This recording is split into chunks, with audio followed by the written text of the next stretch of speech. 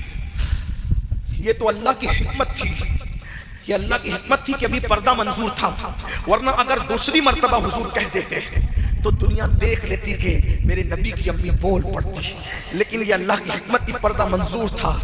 میرے نبی کو ام ایمن نے کہا شہزادے تمہاری امی انتقال کر گئی اور جو انتقال کر جاتے انہیں دفن کیا جاتا ہے. میری قوم کے جوانوں, اگر یقیناً حضور سے عشق ہے, حضور سے محبت ہے, تو یہ حضور کی امی کی داستان ہے. آقا علیہ السلام نے ام ایمن سے کہا جب دنیا سے چلے جاتے تو دفن کرنا ہوتا ہے, ہاں ہمیں قبر کھودنی ہے. ام ایمن کے ساتھ مل کر میرے نبی نے اپنی ماں کے لیے اپنے ہاتھوں سے قبر کھودی, اور المختصر یہ کہ جب قبر کھودی ہے ماں کو خود ہی قبر میں اتر کر کے دفن کیا ہے, اور دفن کرنے کے بعد جب مٹی برابر کی تو ام ایمن نے کہا چلو, کیونکہ تمہاری امی نے کہا تھا کہ میرے اس بیٹے کو, میری ضمانت کو صحیح سلامت اس کے دادا تک پہنچا دینا. ام ایمن نے کہا چلو اب ہمیں مکہ جانا ہے. تو سرکار نے کہا ام ایمن میری امی, ننھے بچے ماں کے بغیر نہیں رہتے نا, تو 6 سال کے میرے آقا تھے. جب ام ایمن نے کہا چلو ہم مکے جائیں گے, کہا ام ایمن میری امی. جب کہا میری امی, تو ام ایمن نے کہا اب تمہاری امی مکہ نہیں آئے گی, وہ یہیں رہے گی. ہاتھ چھڑایا, پھر ٹیلے کی طرف گئے. ہاتھ چھڑایا جس ٹیلے پر حضور کی امی کا مزار تھا, پھر ٹیلے کی طرف گئے. اور ٹیلے کی طرف جانے کے بعد ام ایمن کہتی ہے جب میں دوڑ کر گئی تو کیا دیکھا کہ ماں کی قبر سے لپٹے ہیں اور رو رہے ہیں, لپٹ کر رو رہے ہیں. جو میں نے سنا بس اتنے جملے تھے, امی تمہیں تو پتا ہے نا کہ تمہارے سوا میرا دنیا میں کوئی نہیں, تم بھی چھوڑ کر چلی گئی. تمہیں تو پتا ہے نا کہ تمہارے سوا میرا دنیا میں کوئی نہیں, تم بھی چھوڑ کے چلی گئی. میں نے اٹھایا, سینے سے لگایا, میرے لال چلو اس امانت کو عبد المطلب تک مکہ پہنچانا ہے. ام ایمن کہتی ہے جب میں ان کو گود میں لے کر ٹیلا اتر رہی تھی تو وہ پلٹ پلٹ کر اپنی ماں کے مزار کو دیکھ رہے تھے اور رو رہے تھے. اس منظر کو یاد کریں, ماں کے باغیوں, نبی کے وفادار نہیں ہو سکتے جب تک ماں سے بغاوت کرو گے, باپ سے بغاوت کرو گے.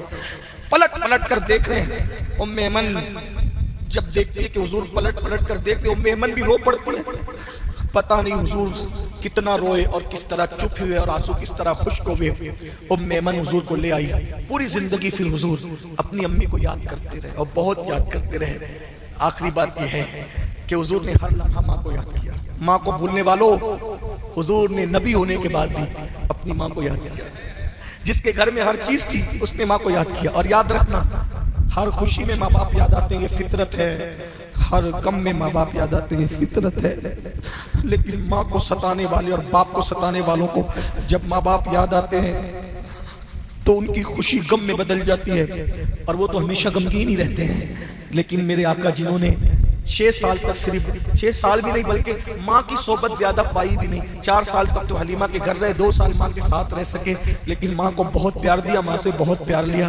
ایک دن حضور علیہ السلام اکثر امی کو یاد کرتے تھے, سرکار آمنہ. اور امی جان جو نبی کائنات کی جان ہے, وہ نبی کی امی جان آمنہ, امی جان آمنہ ہے. حضور ان کو یاد کرتے تھے. ایک مرتبہ کا واقعہ ہے کہ مغرب کی نماز ہو چکی ہے, عشاء کے وقت کا انتظار ہے. توجہ کرنا بھائیوں, مغرب کی نماز ہو چکی ہے. ہمارے ہاں گھڑیاں لگی ہوتی 8:30 بجے عشاء, 8:15 بجے عشاء, 8:45 بجے عشاء.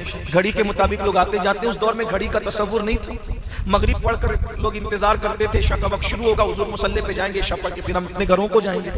مغرب ہو چکی ہے, عشاء کا انتظار ہو رہا ہے. لوگ مسجد میں بیٹھے, جانے والے جا چکے, آنے والوں کا انتظار ہے. حضور مسجد میں بیٹھے. مسجد میں بیٹھے بیٹھے اچانک صحابہ کی عادت تھی, جب بھی حضور مسجد میں بیٹھے ہوتے, کہیں بیٹھے ہوتے, صحابہ حضور کو تکتے رہتے تھے, کیونکہ جانتے تھے حضور کو دیکھنے سے بڑی کوئی عبادت نہیں ہے. کروڑوں سال کی عبادت وہ مقام نہیں رکھتی جو حضور کو ایک لمحہ دیکھنا اہمیت رکھتا ہے, کیونکہ حضور کو دیکھنے سے صحابی بنتا ہے, کروڑوں سال کی عبادت سے کون کیا بنتا ہے. اللہ اکبر. تو صحابہ حضور کو دیکھتے رہتے تھے. اچانک صحابہ کرام نے ایک منظر دیکھا کہ حضور علیہ السلام بیٹھے ہیں تنہائی میں, سب سے الگ تھلگ, اور سر جھکا کر کے حضور کی آنکھوں سے خاموش خاموش آنسو نکل رہے ہیں, خاموش خاموش آنسو. اور وہ آنسو داڑھی شریف پر آتے ہیں اور نچھاور ہوتے ہیں دامن کی طرف. صحابہ کو اپنی خوشی سے زیادہ حضور کی خوشی عزیز تھی اور اپنے غم سے زیادہ حضور کی بے چینی ان کو بے چین کر دیتی تھی. جب صحابہ کرام حضور کو تک رہے تھے, اچانک دیکھا کہ اللہ کے رسول کی آنکھوں میں آنسو ہے, تڑپ گئے اور تڑپنے کے بعد قریب آئے اور عرض کی آقا رونے کی کوئی وجہ تو معلوم نہیں ہوتی, سرکار ہمارے ماں باپ آپ پہ قربان بتائیں کس چیز نے آپ کو رلایا ہے. میرے آقا فرماتے ہیں صاحبو آج مجھے میری ماں یاد آ گئی ہے, آج مجھے میری ماں یاد آ گئی ہے. ماؤں کو تڑپانے والوں جو کونین کا والی ہے, وجہ تخلیق کائنات ہے, ان کو ماں یاد آتی ہے, آپ کو بھی یاد آئے گی. بہت معافی کے ساتھ دو جملے سن لے, بات آگے بڑھنے سے پہلے. ہم لوگوں کے ہاتھ پاؤں چومنے والوں, ہمارے ہاتھ پاؤں چومنے سے تمہیں جنت نہیں ملے گی. ہماری دعوتوں میں گرم گرم کھانوں کا اہتمام کرنے والوں, کچھ نہیں ملے گا اگر تم نے ماں باپ کو ترسایا ہے تو. جاؤ اپنے ماں باپ کے ہاتھ چومو, اور پہلے ان کے ہاتھ چومو پھر ادھر آؤ. اور اگر وہاں ہاتھ نہیں چومتے تو یہاں ہاتھ پیر چومنے سے کچھ نہیں. تمہاری جنتیں تمہارے گھروں میں پڑی ہوئی ہیں, تم انہیں چھوڑ کر کے ادھر ادھر بھٹک رہے ہو. علماء سے کہتے ہو سلیم میاں دعا کریں, ہاشم صاحب دعا کریں, امین القادری دعا کریں. یاد رکھنا ہماری دعائیں کتنا بھی نیک پرہیزگار متقی ہو, ہماری دعائیں قبول بھی ہے رد بھی ہے. لیکن جاؤ سند یافتہ سرٹیفائی دعا جو حضور نے بتائی ہے, فرمایا ماں باپ جب دعا کرتے ہیں ان کی دعا کبھی رد نہیں ہوتی. دعا والدہ لولدہ کا دعا لکم, تمہارے باپ کی دعا تمہارے حق میں ایسے ہے جیسے نبی کی دعا امتی کے لیے ہوا کرتی. ان کی دعائیں چھوڑ کر ادھر ادھر دعا کے لیے بھٹک رہے ہو. حضور نے فرمایا, بلکہ کیا فرمایا, دعا والدہ لولدہ کا دعائی لکم. نبی بھی نہیں فرمایا بلکہ فرمایا جیسے میری دعا تمہارے حق میں ہے ویسے تمہارے ماں باپ کی دعا تمہارے حق میں ہے. بتاؤ کیا سید الانبیاء کی دعا رد ہو سکتی ہے؟ تو جیسے سید الانبیاء کی دعا رد نہیں ہوتی, حضور کے صدقے میں حضور نے بتایا تمہارے ماں باپ. اور یہ بات, یا کچھ لوگ ہم سے ماں باپ کی فضیلت سننے بعد, حضرت میرے ابا تو شراب پیتے ہیں, وہ تو جوا کھیلتے ہیں, وہ تو نماز نہیں پڑھتے. میں نے کہا باپ شراب پیتا ہو, جوا کھیلتا ہو, شرابی ہو, جواڑی ہو, کچھ ہو, اس کا احترام آپ پہ فرض ہے.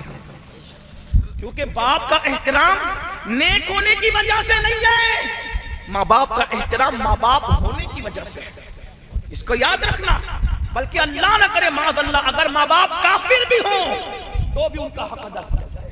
ایک صحابی حاضر ہوئی, حضور میری امی کافر ہے اور وہ شراب بھی پیتی ہے, میں کیا کروں؟ سرکار نے میں محبت سے منع کر شراب پینے کے لیے, اور اگر نہیں مانے تو جب وہ شراب پی کے بے ہوش ہو جایا کرے تو اس کو اٹھا کے اپنے بستر پہ لٹا دیا. دیکھ رہے ہمارا مذہب یہ ہے, کافر ماں باپ کا بھی حق ادا کیا جائے گا.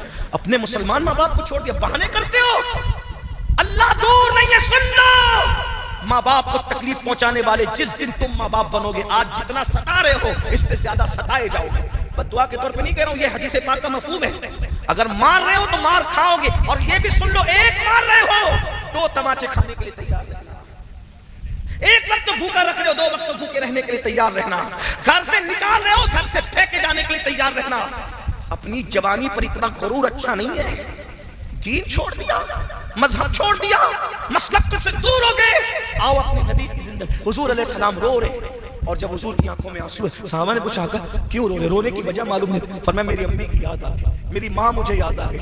جب ماں کا نام سنا سب صحابہ رو پڑے, سب رو پڑے, سب رونے لگے. سرکار آمنہ کی یاد سب کو آ گئی. جب روتے روتے کچھ افاقہ ہوا تب حضور نے کچھ کہا, سب نے کان لگائے تو الفاظ یوں ترتیب پائے, کاش آج میری امی ظاہری زندگی میں حیات ہوتی. آج میری امی, یہ حضور کے الفاظ ہیں, مفہوم کے طور پہ عرض کر رہا ہوں, آج میری امی ظاہری زندگی میں حیات ہوتی کتنا اچھا ہوتا. میں ایسا سوچتا ہوں کہ شاید اس لیے یہ بات ہو رہی ہو کہ آمنہ سرکار کہتی تھی نا کہ میرا بیٹا یہ ہوگا, یہ ہوگا, یہ ہوگا, یہ ہوگا, تو آج وہ ساری چیزیں تو ظاہر ہو گئی نا. تو آج میری امی یہ سب دیکھ کے کتنا خوش ہوئی. ہاں ہماری امیاں بھی خوش ہوتی ہے نا, آپ کی امیاں بھی آپ کی ڈگری دیکھ کے, عزت دیکھ کے خوش ہوتی ہو. حضور کہتے ہیں کاش میری امی ظاہری زندگی میں حیات ہوتی کتنا اچھا ہوتا. آرے چل گئے دلوں پر. پھر میرے آقا نے دوسرا جملہ کہا, اگر آج میری امی حیات ہوتی تو کیا ہوتا؟ تب صحابہ کرام نے سوالیہ نگاہوں سے حضور کے چہرے پہ دیکھا, حضور کیا ہوتا؟ سرکار فرماتے ہیں میں تمہیں عشاء کی نماز پڑھا رہا ہوتا, میں تمہیں عشاء کی نماز پڑھا رہا ہوتا اور میری امی کو میری ضرورت پڑ جاتی, ہائے ہائے, میں تمہیں عشاء کی نماز پڑھا رہا ہوتا, نبی کی نماز ہے,